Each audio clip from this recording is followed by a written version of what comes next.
near the subject of domestic violence is to my heart. I'm going to. You'll quiet down before I keep going. Thank you. As I was saying, the Sakhi board came to me last November to ask me to MC, and I don't think they realized just how important the subject matter is to me. For those of you that don't know me, I'm a television anchor, and I have been for the last 15 years here in New York City. But I can also tell you that I have wanted to be a television anchor since I was 4 years old. My father and I would sit down every night at 6:30 when NBC Nightly News would come on, and I would grab every 8x10 piece of paper I could find in the house my little 4-year-old hands could get their hands on, and spread it all over the coffee table so I could look as industrious and as important as Tom Brokaw. And I think my mother picked up on that acumen quite early, because she would often spend the mornings going through the paper looking for writing contests and essay contests and spelling contests to enter me in. Joya, spell myrrh, the adjectival form of frankincense and myrrh. They went all the way to nationals. But it was one of the few things that I recall my mother weighing in on. Because she didn't weigh in on what channel we watched every night. And she didn't weigh in on who our electricity provider was. And she didn't weigh in when my uncle was down on his knees begging my dad to stop. And she didn't weigh in when the bruises on her face turned from black to blue. But what I do remember is after every single one of these episodes, there was complete silence. And nobody talked about it. Well, I was like, I'm not going to become a television anchor hanging around these parts. I'm going to need to go to college. So I started applying for college, and I ended up in a little town about an hour from where I grew up in Harrisburg, Pennsylvania, a small private school. And I started taking creative writing classes and Russian film classes and English literature classes. I was on my way. And then second semester, sophomore year, I went to register for my classes. And the registrar said, I'm sorry, someone didn't pay for last semester. And oh, by the way, they didn't pay for this semester either. Get out. And I was like, get out? Get out? Don't you know that I'm going to be a television anchor? I'm not going anywhere. You and I, we are going to sit here and we are going to figure this out. But I am not going anywhere. Well, the truth of the matter is I was scared. And I called up my parents and I was like, yeah, like, so somebody owes somebody $16,000? And they're like, yeah, we didn't save for college. But we did buy ourselves a fancy new Mercedes-Benz. Isn't it great? And I was like, well, hang on a second. No, you just hang on one second. I had a lot of scholarships to a lot of lesser schools. I can't go back and reclaim those. Why didn't we talk about it? All I heard was a click on the other end. So I started a very aggressive letter writing campaign to anybody that would listen and say, I'm going to become a television anchor. Would you please help fund my education? And I wrote and I wrote and I wrote. So finally, a doctor in Minnesota who had set aside a scholarship for aspiring journalists agreed to fund half my education. The other half, I had to figure out with scholarships and loans. But you know what? I got through college. I got through college, I got through grad school, I got my first job, I got my second job, and I finally was the understudy to the anchor at the New York Stock Exchange. And it was on me to be her understudy for 7 months to learn the language that went along with delivering financial news. EBITDA, top line, bottom line, adjusted earnings, all of it. I was on my way. And then management changed.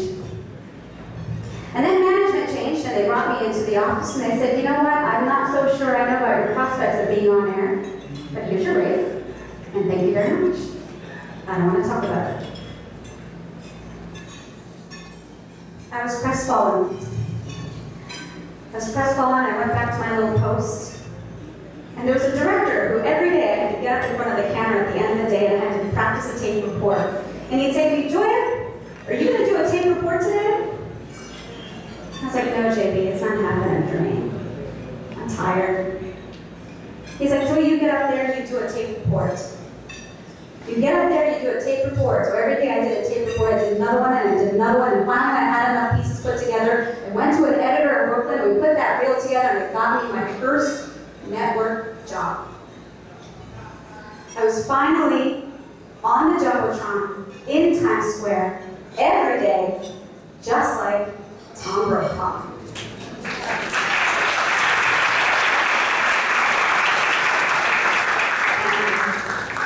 And then people started interviewing me. They started asking about my professional life. And then they started asking about my personal life. And I remember doing this no-holds-barred interview with an easy, and I laid it all out there. I talked about the plight of the girl child in the world. I talked about being an Indian girl trying to break into mainstream TV. And I talked about being a secondary survivor of domestic violence. And then I forgot about it. Just forgot about it. Went on with my life. Last year, in March, I was emceeing a gala. It was a CD launch for someone. And I remember the photographer kept staring at me. I thought it was because of my story, because I usually have a hard time keeping them on. And she came over to me and she said, I want you to know something. I want you to know that I read that interview.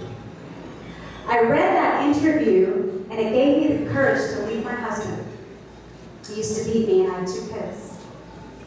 And today, I have the contracts for all the area schools to do photography on Portrait Day. And I want you to know that it was your interview that gave you the courage to do that. My mother would often ask me, why'd you have to do that interview? I was like, I don't know, I just did it. I just felt like I had to. But that day, when that photographer came up to me, I was validated in finally talking about it. Because talking about it changed the trajectory of somebody else's life. And it took the sting out of that failure. My father and I haven't spoken since 1999. My mother doesn't get me. I'm an American kid. She sort of doesn't know what I'm up to. And I neglected to mention that I have a brother. And him and I, we don't keep in touch. Although he wants to talk to me, but I don't want to talk to him. As he's just served his 4th federal felony sentence in prison. But what I want to share with you today is that it is so important to share your story and have the courage to stand up and do it. When the Sakhi board came to me last October and said, Joya, how could we make this anniversary special? And I said, listen, you can part any number one of us up here on this stage, but the people that are going to be the strongest ambassadors of your work are going to be the survivors who have come through your program and are victorious on the other side. Because they see the purchase too in talking about it.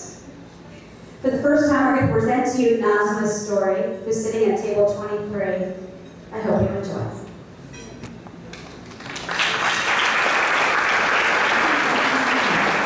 I'm from Bangladesh.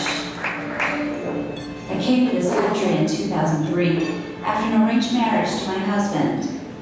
I didn't really know him. As I spent time getting to know him, 2 things happened.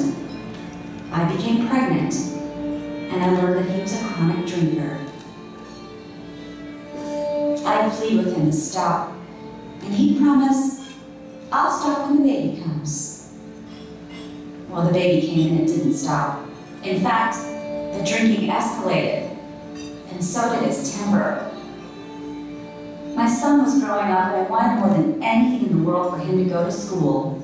But my mornings would be filled with arguing with my husband, who had been up all night drinking. In the mornings, he would force me to have relations with him, scream, yell, and eventually hit. One time, he was beating me so badly in the morning, he grabbed me by the scruff of my neck and was pounding my head against the bathtub. I called to my son, call the police. We'd get an order of protection, but that only lasted a short while. And things would go right back to the same. I ended up in the hospital. The attending doctor told me about Sakhi. She said, "You should get help. You should leave." Well, eventually, after he'd run out my credit cards, stolen all of our wedding gold from the safe deposit box at the bank, I did leave. My son and I, we drifted for years and years from home to home. We weren't always welcome at each stop because I didn't have the means to pay. I didn't know anyone. I didn't work. I didn't have money. I didn't even speak English. My husband, he would send messages through friends, threatening to ruin me. I would say, "What else is left? I'm already ruined."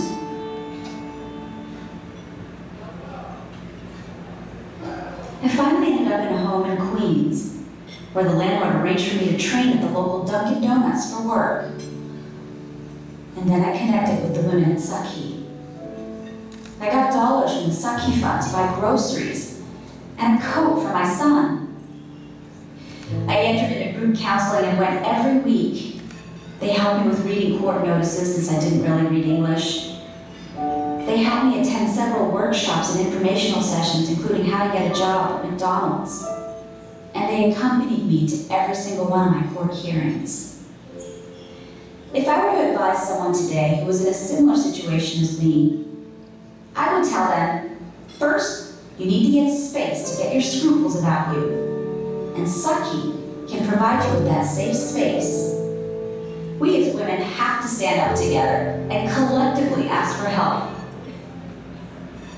There will always be men who want to abuse us, but we as women should be able to stand up with our heads held high and walk down the street. I want immigrant women like me to come to Sakhi and find the strength to ask for help.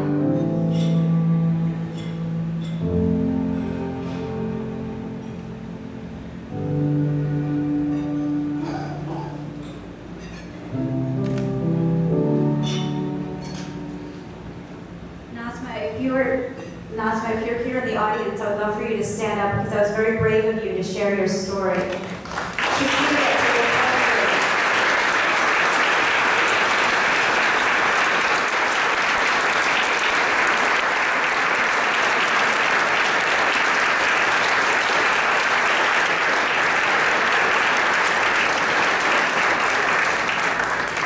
We had a chance to interview 6 women back in January, and we cast 2 for this photo essay. We're going to share the other one later on tonight. But every single one of them was so brave and so forthcoming. It was really, really wonderful, and my hat's off to them for sharing their stories with us. I also want to thank Jen Painter, who is here in the audience tonight, and Justin Helm for all of the hard work that you've done in putting these photo essays together tonight. Of course, an event like this does not happen overnight. There's a lot of people that put a lot of hard work into making it happen. So now I'm going to introduce you to the Gala co-chairs. Please join me up here on stage. Deepika Mandraker. Ranjit Kanaker. And Vijay Raghavan.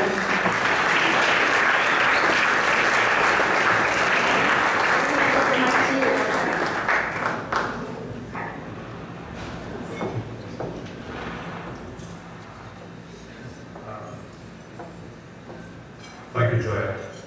Thank you, Nasma. Thank you for sharing. I think your stories are incredible stories of courage, resilience in the face of adversity. And I'm sure I speak for each and every person of the 400 people sitting in this room that this was perhaps the most inspiring takeaway for us all for this evening. Well, let me say that it's an absolute pleasure for me to welcome you to the 25th anniversary Gala for Sakhi, for South Asian women. And the theme for tonight is people who inspire us. And we have an amazing night ahead with 2 special honorees, 2 truly inspiring honorees, Urmi Basu and the New York Women's Foundation.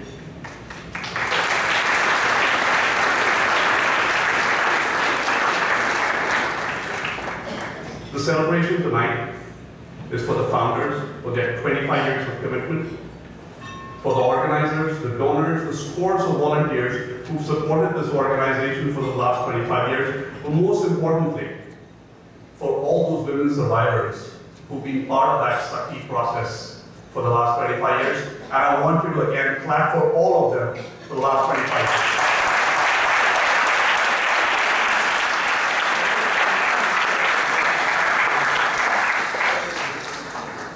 I stand here on behalf of all my co-chairs, and I'm sure they will all agree with me.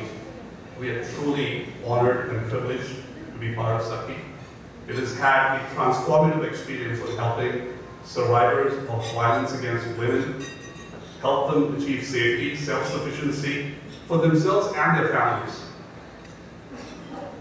But I also stand here as a human being, and perhaps more importantly as a man. Because I believe the word Sakhi, if you take the gender connotation out of it, really stands for friendship, a friend and support. And in that sense, I think men as well as women can be Sakhi.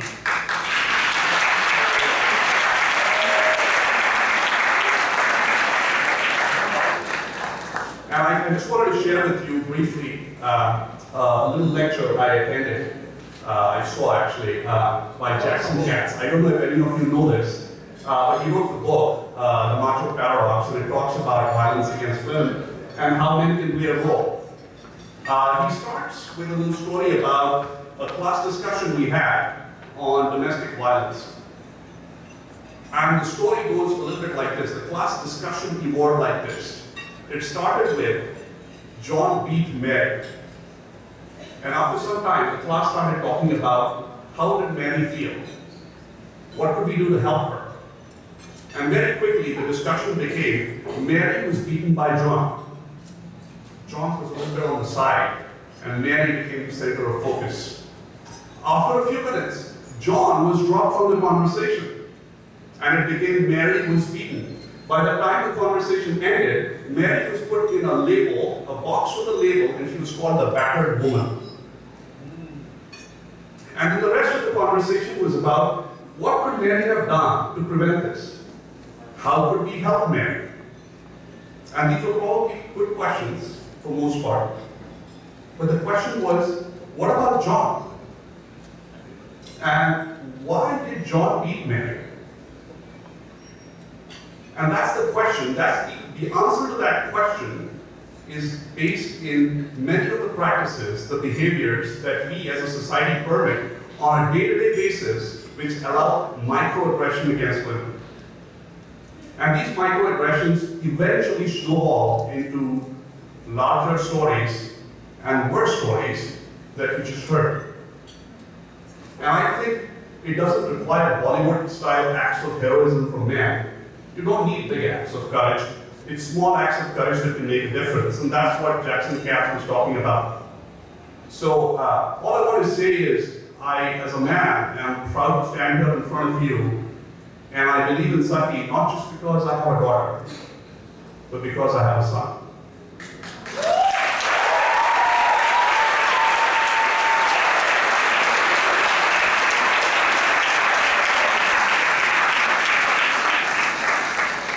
Thank you very much. I look forward to celebrating the rest of the evening with all of you. There's a wonderful live auction that I'm sure you walk past, and we have an electrifying performance by Moksha Parks to follow. Thanks. I now hand off to VP Gala, who's going to thank our gracious sponsors. Thank you. Good evening, ladies and gentlemen. We can never say thank you enough to the people and institutions who enable Sakhi to do its critical work.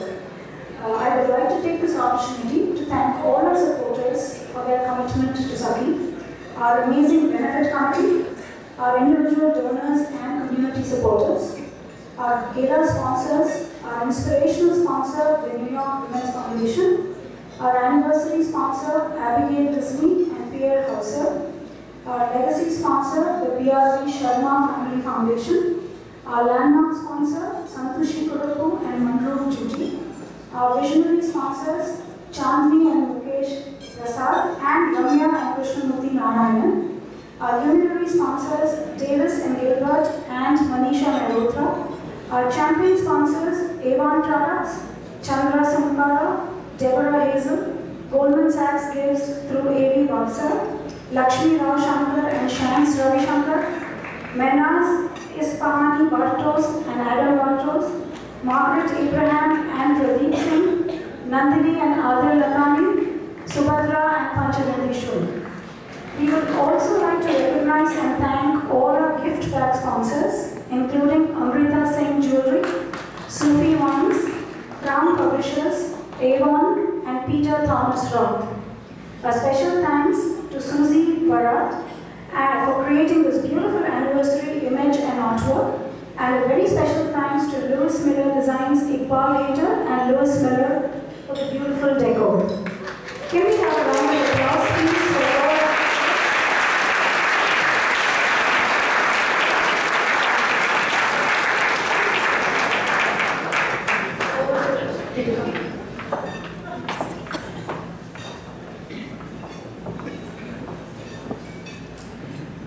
Good evening, ladies and gentlemen. Today we would like to begin this evening by introducing Urmi Basu and the New York Women's Foundation. We start by honoring Urmi Basu, who has shown excellent leadership in addressing the issues of women and girls, especially those who are trafficked. Her organization, the New Light Foundation, works to support the cause of women and girls in the red light district of Kolkata, India. Trained as a social worker for the past 2 decades, Urmi has worked and has championed this cause of upliftment of women and girls. She has worked for gender equality amongst the women. She was featured in Nicholas Kristof's documentary, Half the Sky, for her relentless leadership in addressing trafficking. She is one of the foremost leaders who has worked diligently to support upliftment of women. Please join me in welcoming Urmi Basu to the stage.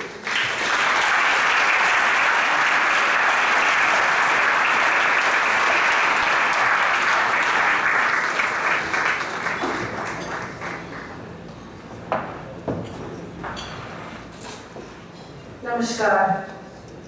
Good evening, friends. As Ranjit has already mentioned what Sakhi stands for, there are many in this room who might not know that Sakhi is the symbol of sisterhood. And I stand here, having come from more than 12,000 kilometers away, to express gratitude for that sisterhood. The work that Sakhi does in the United States and what we are trying to do in Calcutta, India, are not very different, because our global realities are the same. When we talk about gender violence, it does not take into consideration where you come from, which school you have attended, how loved you were in your family, and how protected you were by your brothers. It kind of walks up on you at every corner of every street and every part of this world. The women that I work with in Calcutta, women who are in prostitution, they're in prostitution because they had no opportunities. And their journey and their tale is mired with abuse, violence, deprivation, and hopelessness. I think Sakhi here is trying to light a lamp. Out of 1 woman born out of 4 in the United States is subjected to gender violence, and 2 out of 5 among our South Asian communities. We think of our part of the world as being compassionate, as being understanding, as being tolerant. But when we talk about how women live, those ideas are abandoned very easily.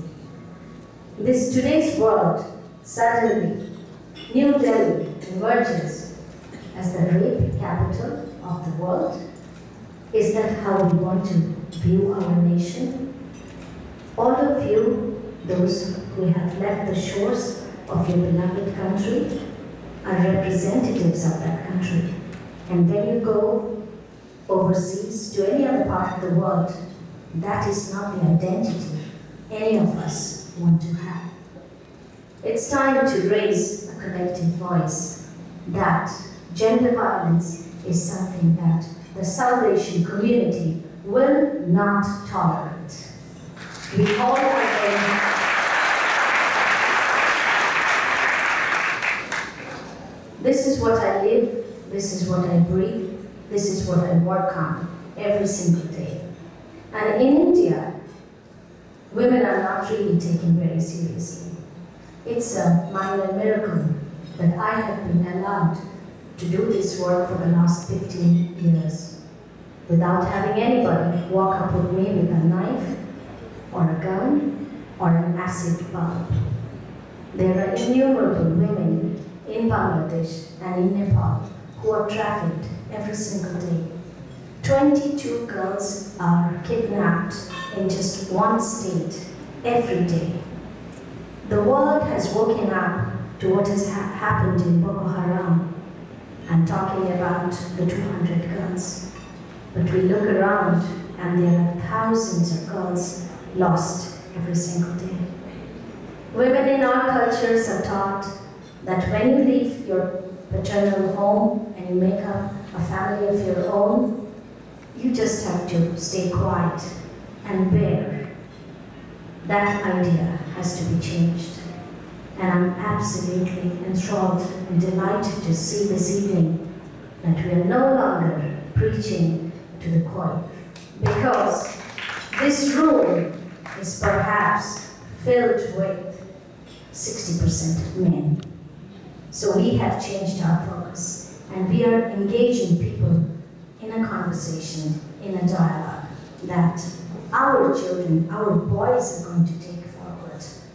Yes, I have raised a son, and my biggest fear has always been that, God forbid, he should never be involved in any kind of act that would demean a woman. I stand here in a deep appreciation, in deep gratitude, and in deep sisterhood with the entire Sakhi team. It takes a lot to carry on doing this for 25 years. I at my end have done it for 15 and would easily give the rest of my life doing this work. I was in a conversation with another group of women who support Somaliland, and I said, our existence would be justified